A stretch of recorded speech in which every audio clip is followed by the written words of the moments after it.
मंजन हिंदी सूफी प्रेमाख्यान परंपरा के कवि थे। मंजन के जीवन वृत्त के विषय में उनकी एकमात्र कृति मधुमालती के ऊपर ही निर्भर रहना पड़ता है। मंजन ने उक्त कृति में शाह ए वक्त सलीम शाह सूर, अपने गुरु शेख मोहम्मद गौस एवं खिज्र खां का गुणानुवाद और अपने निवास स्थान तथा मधुमालती की रचना के विषय का उल्लेख किया है। मंजन का जन्म अनुमानतः 16वीं शती के प्रथम अथवा द्वितीय शतक में ईसवी सन 1510 के आसपास माना जाता है। मंजन ने मधुमालती की रचना का प्रारंभ उसी वर्ष किया जिस वर्ष सलीम अपने पिता शेरशाह सूर की मृत्यु 952 हिजरी ईसवी सन 1540 ईस्वी सन के पश्चात शासक बना। उन्होंने लिखा है कि सन 952 जब भय सती पुलेख कली परिहरी गए, तब हम जिय उपजी अभिलाखा, कथा एक बांध रस बाखा।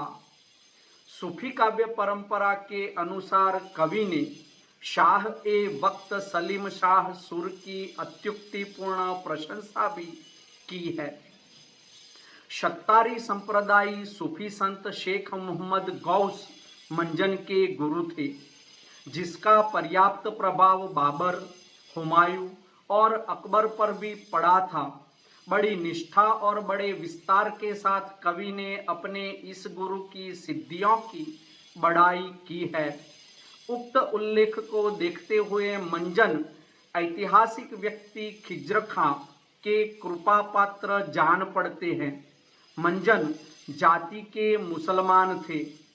इसमें कनकगिरी नगर के राजा सूरजबान के पुत्र मनोहर और महारस नगर नरेश विक्रम राय की कन्या मधुमालती की सुखांत प्रेम कहानी कही गई है। इसमें जो सब रस महराऊ, रस ताकर करो बखान। कवि स्वीकृति के अनुसार जो सभी रसों का राजा श्रृंगार रस है, उसी का वर्णन किया गया है, जिसकी पृष्ठभूमि में प्रेम, ज्ञान और योग है। उनके जीवन दर्शन की मूल भित्ति ज्ञान योग संपन्न प्रेम है। प्रेम की जैसी असाधारण और पूर्ण व्यंजना मंजन ने की है, वैसी किसी अन्य हिंदी सूफी कवि ने नहीं की। उनकी कविता प्रसाद गुण युक्त है। मंजनकृत मधुमालती का प्रथम परिचय स्वर्गस्थ श्री जगमोहन वर्मा ने सन 1612 में प्रस्तुत किया था।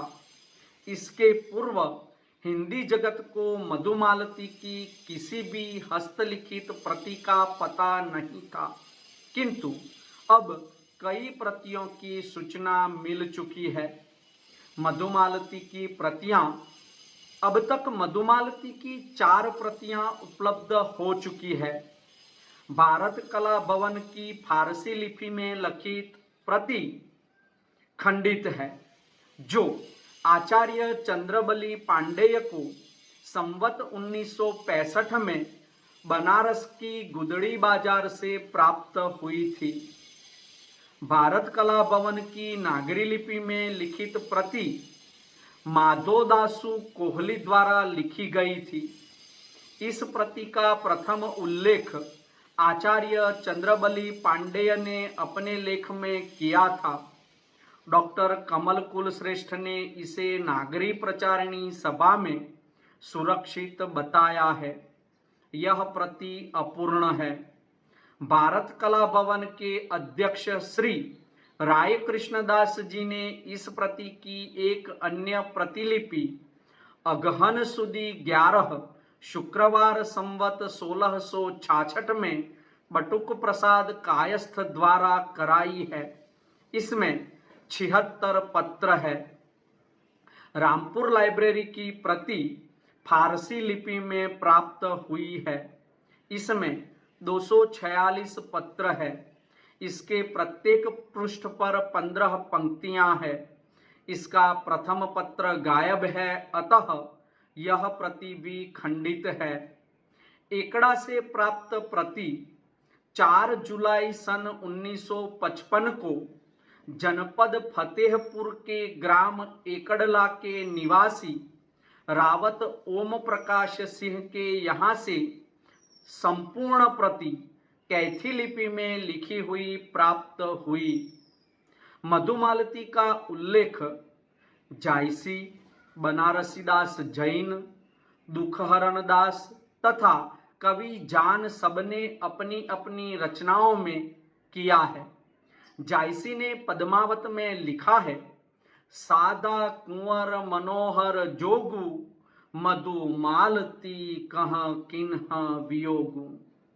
बनारसीदास जैन ने अपनी आत्मकथा अर्ध कथानक में लिखा है, तब घर में बैठे रहे जाही न हाट बाजार, मधुमालती मिर्गावती पोथी दोई उदार, ते बाँच ही रजनी समय आवही नर 10-20, गावे अरु बाते करही नित उठी देही आशीष।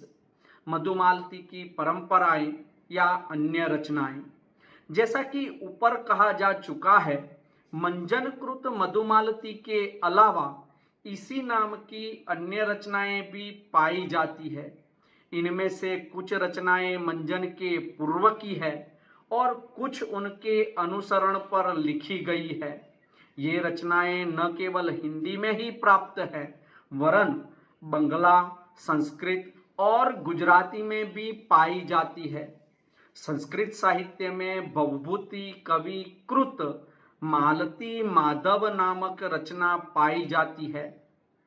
इसके अतिरिक्त सिंहासन बत्तीसी में नवी पुतली मधुमालती की कथा है, किंतु इस कथा से मंजन या अन्य कवियों की रचनाओं में नामों के अतिरिक्त किसी प्रकार का भी साम्य नहीं पाया जाता।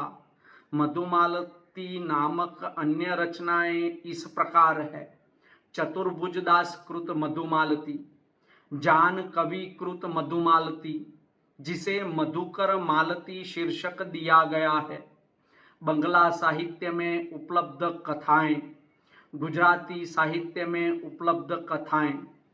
रचना का मूल स्रोत, मधुमालती कथा का मूल स्रोत ढूंढ निकालना कठिन काम है, किंतु स्वयं मंजन ने एक स्थान पर इस कथा की उत्पत्ति अर्थात मूल स्रोत को द्वापर में बताया है।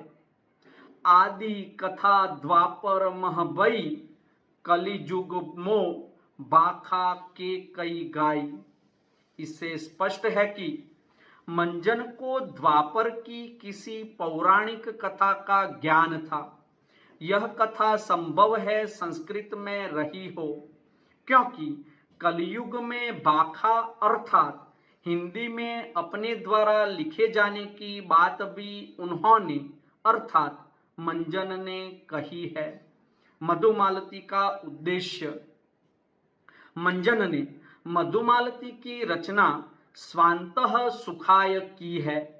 उन्होंने जो कुछ भी देखा सुना था और उन्हें जो भी प्रिय था सब कुछ इसमें रख दिया है। मंजनकृत मधुमालती की कथा या कथासार इस प्रकार है।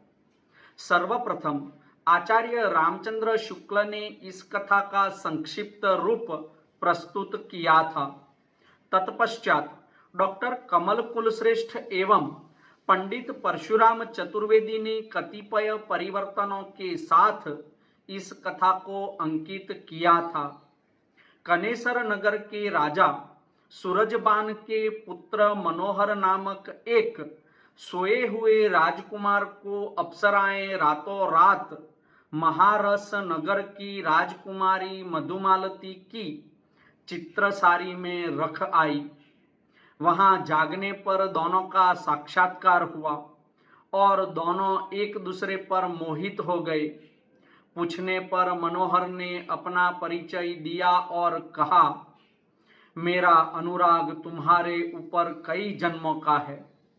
इससे जिस दिन मैं इस संसार में आया उसी दिन से तुम्हारा प्रेम मेरे हृदय में उत्पन्न हुआ।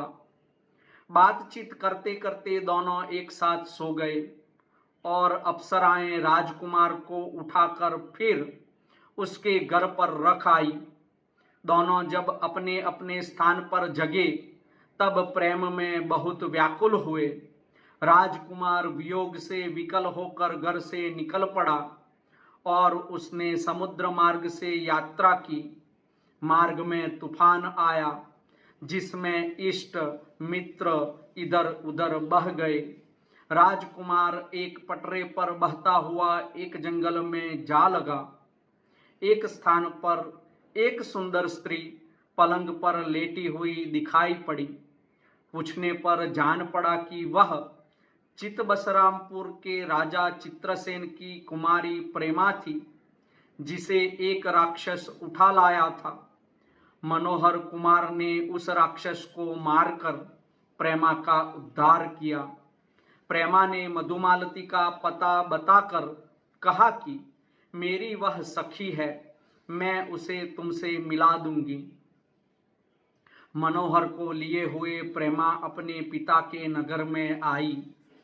मनोहर के उपकार को सुनकर प्रेमा का पिता उसका विवाह मनोहर के साथ करना चाहता है, पर प्रेमा यह कहकर अस्वीकार करती है कि मनोहर मेरा भाई है और मैंने उसे उसकी प्रेम पात्री मधुमालती से मिलाने का वचन दिया है।